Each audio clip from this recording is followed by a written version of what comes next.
Drone Pratap ಅವರು ಗೆಲ್ಲುತ್ತಾರೆ 100% ಎನ್ನುವಂಥ ಭರವಸೆ ನಂಬಿಕೆಯನ್ನು ಇಟ್ಕೊಂಡಿರುವುದು ಕಿಚ್ಚ ಸುದೀಪ್. ಹೌದು, ಕಿಚ್ಚ ಸುದೀಪ್ ಅವರು ಕೂಡ ಡ್ರೋನ್ ಪ್ರತಾಪ್ಗೆ ಉತ್ತಮವಾಗಿ ಸಪೋರ್ಟನ್ನು ಮಾಡ್ತಾ ಇದ್ದಾರೆ.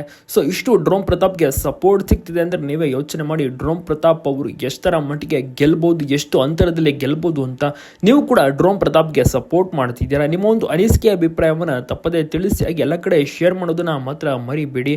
ಹೌದು, ನಿತ್ಯ ಆಟವನ್ನು ಚೆನ್ನಾಗಿ ಆಡ್ತಾರೆ, ಆದರೆ ಗುಂಪುಗಾರಿಕೆ ಅಂತ ಬೇರೆಯವರು ಕೂಡ ಅಪವಾದನ ಹೊರಿಸ್ತಾರೆ, ವಿರುದ್ಧ ಮಾಡ್ತಾರೆ, ಜೊತೆಗೆ ಟಾರ್ಗೆಟ್ ಕೂಡ ಮಾಡ್ತಿದ್ದಾರೆ.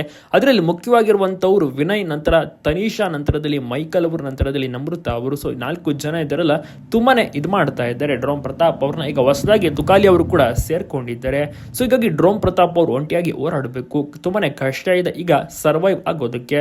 ಅಂಥದ್ರಲ್ಲೂ ಕೂಡ ಡ್ರೋನ್ ಪ್ರತಾಪ್ ಮುನ್ನುಗ್ಗುತ್ತಿದ್ದಾರೆ. ಅವರ ಒಂದು ಧೃತಿಗೆಡ್ತಿಲ್ಲ. ಮೊದಲಿಗೆ ಅಳ್ತಾ ಇದ್ರು, ಆದರೆ ಈಗ ಅವರು ಆಡೋದಿಲ್ಲ, ಸ್ಟ್ರಾಂಗ್ ಆಗಿ ನಿಂತ್ಕೊಂಡಿದ್ದಾರೆ, ಚೆನ್ನಾಗಿ ಆಟ ಆಡ್ತಿದ್ದಾರೆ. ಹೀಗಾಗಿ ಎಲ್ಲರೂ ಕೂಡ ಸಪೋರ್ಟ್ ಮಾಡ್ತಿದ್ದಾರೆ. ಮುಖ್ಯವಾಗಿ ಜನರಾಗಿರ್ಬೋದು, ಓಟ್ಸ್ಗಳಾಗಿರ್ಬೋದು, ಎಲ್ಲವೂ ಕೂಡ ಅಷ್ಟೇ. ಸುದೀಪ್ ಸರ್ ಅವರ ಒಂದು ಸಪೋರ್ಟ್ ಕೂಡ ಸಿಕ್ಕಾಪಟ್ಟೆ ಇದು. ಸೋಗಾಗಿ ಡ್ರೋನ್ ಪ್ರತಾಪ್ ಅವರು ವಿಜಯಶಾಲಿ ಆಗೋದು ಗ್ಯಾರಂಟಿ, ಕನ್ಫರ್ಮ್ ಅಂತ ಎಲ್ಲರೂ ಕೂಡ ಹೇಳ್ತಿರೋದು. ನಿಮ್ಗೇನು ಅನ್ಸುತ್ತೆ ಕಮೆಂಟ್ ಮಾಡಿ.